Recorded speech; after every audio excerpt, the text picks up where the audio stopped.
Le débat de France 24, on va parler de la burqa et de l'embarras qu'il y a à légiférer sur ce voile intégral en Europe. En France, un avis du Conseil d'État, c'est-à-dire la plus haute juridiction administrative, a tempéré les ardeurs du gouvernement à l'interdire de manière générale et absolue, car ce bannissement ne pourrait trouver aucun fondement juridique incontestable, disait cet avis du Conseil d'État. En Belgique, en revanche, on est tout près d'une loi d'interdiction, y compris dans la rue. Alors pourquoi la Belgique s'apprête-t-elle à être le premier pays d'Europe à interdire totalement le voile intégral? Comment, concrètement, va-t-on s'y prendre pour sanctionner les femmes qui enfreindront la loi? Comment la société belge en général et la communauté musulmane en particulier accueille-t-elle cette décision? Où en est le débat ailleurs en Europe et notamment en France? Pour en parler, je vous présente nos invités ce soir, venus tout spécialement de Bruxelles, et je l'en remercie. Denis Ducarme, bonsoir. Vous êtes député national belge, membre du mouvement réformateur qui est à l'initiative de ce texte sur lequel nous allons revenir très largement. Ce mouvement réformateur qui représente le centre droit sur l'échiquier politique belge.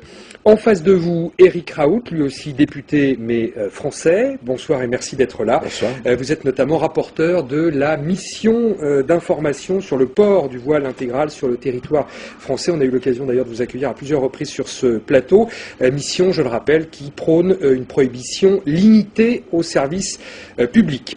Avec nous également en plateau, Moustapha Benchenan. Bonsoir monsieur. Vous êtes professeur de sciences politiques à l'université Paris 5 René Descartes. Et puis, en duplex de Grande-Bretagne, et je le remercie d'être avec nous ce soir, Tariq Ramadan, bonsoir. Vous êtes professeur d'études islamiques à St. Anthony's College, c'est à Oxford. Vous êtes théologien, certains vous présentent plutôt comme prédicateur, et on aura l'occasion d'y revenir. Merci à vous tous les quatre donc d'être là. Je voudrais commencer avec Denis Ducarme, puisque vous êtes, je le disais, à l'initiative de cette décision qui n'est pas encore totalement votée par le Parlement belge, mais par une commission. Enfin, ça devrait être fait au mois d'avril, donc dans quelques semaines. Comment en arrive-t-on à une unanimité dans un pays dont on dit qu'il est si divisé politiquement parlant? Mais ce que vous devez savoir, c'est que depuis 2004, nous avions déjà en Belgique un certain nombre de règlements municipaux qui prévoyaient dans les villes. Donc, il fallait évidemment que le législateur prenne ses responsabilités et veille à ce que la loi soit la même sur l'ensemble du territoire. Donc nous avons un débat qui est ouvert à ce propos depuis 2004, un débat qui s'est fait, je vous dis, assez posément. En effet, l'ensemble des partis de l'extrême gauche à la droite se sont mis d'accord pour voter à l'unanimité ce texte qui prévoit en effet l'interdiction du voile intégral. Y avait-il une urgence à le faire?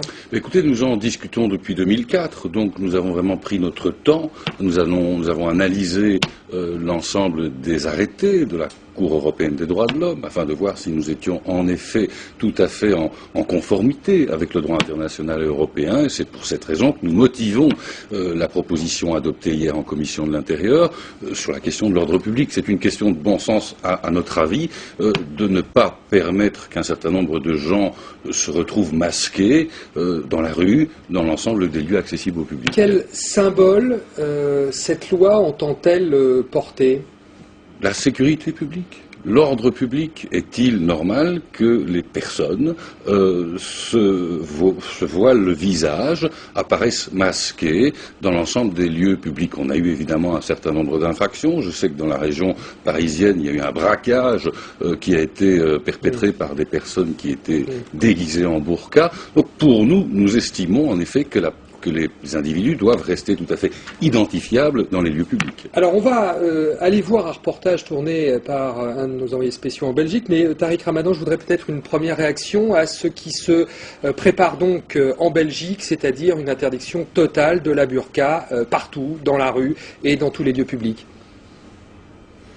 Écoutez, moi encore une fois, je l'ai dit et répété lorsque j'avais même été auditionné par la mission parlementaire, qu'au niveau de la loi stricto sensu, ça pose un problème.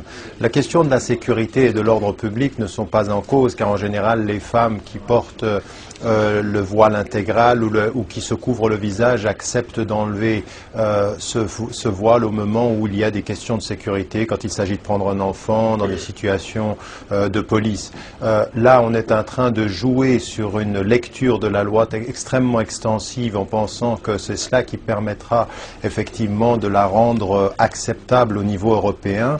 De tout ce qu'on entend des constitutionnalistes et de ceux qui sont au fait de cette question-là, c'est tout à fait problématique et il faudrait cesser de faire dire à la loi plus que ce qu'on a envie de lui faire dire, ou en fait de ce qu'on a envie de lui faire dire plus précisément, en laissant entendre que finalement on prend cette décision pour des questions de sécurité. Ce n'est pas du tout de cela qu'il s'agit. C'est une situation beaucoup plus profonde qu'il faut questionner et approcher. Ce que Tariq Ramadan dit, Éric Raoult, c'est qu'il y a une forme d'hypocrisie là dans ce fondement juridique de cette loi en Belgique. On parlera de la France après. Hein.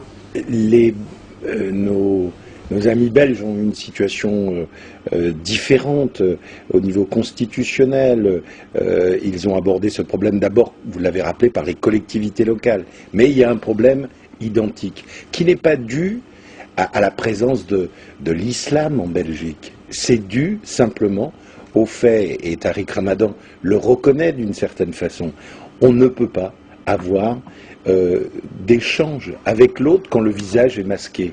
Alors, je crois que les Belges ont eu un cheminement peut-être plus ancien par rapport au voile intégral. Nous l'avons eu à travers les signes religieux à l'école à peu près à la même période, mais en l'occurrence, il n'y a pas eu d'échange entre le roi des Belges et Nicolas Sarkozy sur ce sujet.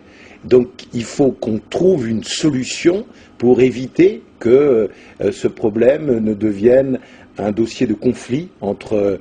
Ça ne l'est pas déjà ?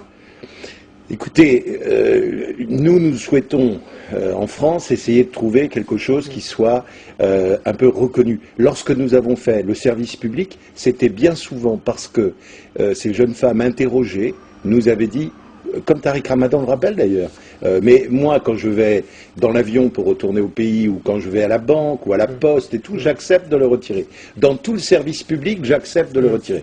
Ben, ce que nous préconisons, c'est que quand on accepte de le retirer, on le retire vraiment. Alors, on va aller voir ce qui se passe en Belgique avec ce reportage de James André qui en revient, qui a questionné les Belges en général et ceux de la communauté musulmane en particulier. Regardez. La Grand Place à Bruxelles. Ici, comme dans tout le reste du pays, le port du voile islamique intégral en public devrait bientôt être passible d'une amende et de 7 jours d'emprisonnement. Une mesure plutôt bien accueillie par la population. Je trouve que c'est vraiment un vêtement qui est anti-société. Et donc, même si je peux respecter d'autres cultures et les façons que peuvent avoir des femmes de s'habiller, mais là, la burqa, je trouve que vraiment, c'est pas acceptable. Je suis complètement opposé à la burqa et même au voile, mais ce n'est pas en décrétant des lois qu'on va régler le problème. C'est un problème de société, de mentalité, et c'est sur ce terrain-là qu'il faut se battre. On ne voit pas le visage. C'est pas dans notre société, c'est pas normal. Dans cette mosquée du quartier Saint-Gilles, on n'accepte pas l'interdiction. Kamal Adine est membre de l'exécutif des musulmans de Belgique. Il dénonce une atteinte aux libertés individuelles. Le niqab, c'est un choix individuel. Les gens, quand ils exercent leur culte, ils ne l'exercent pas en plein public. Donc c'est juste la tenue vestimentaire. Je trouve que d'un point de vue strictement des libertés individuelles, on s'attaque aux libertés fondamentales. Le directeur de la mosquée, Kissi Benjeloul, va encore plus loin. Les femmes, si on interdit celle-là de prendre la burqa, on interdit aussi l'autre qui fait le bikini. Pourquoi elles prennent le bikini? Quelle différence? Celle-là, elle attire aussi les gens. Il y en a des gens qui marchent nus sur la plage. Pourquoi on ne parle pas de ça? C'est pour nous aussi, ça, ce sont des choses qu'on n'accepte pas. À la grande mosquée de Bruxelles, même son de cloche chez les fidèles. Il y a beaucoup d'autres choses à interdire. On n'interdit pas des choses qui sont bien pires et non, je suis pas d'accord. pour le niqab, je trouve que c'est une liberté personnelle comme ça. Alors, je sais pas, je suis contre cette décision. Si le projet de loi est validé en séance plénière, la Belgique deviendra le premier pays d'Europe à interdire le voile intégral dans la rue. Alors parmi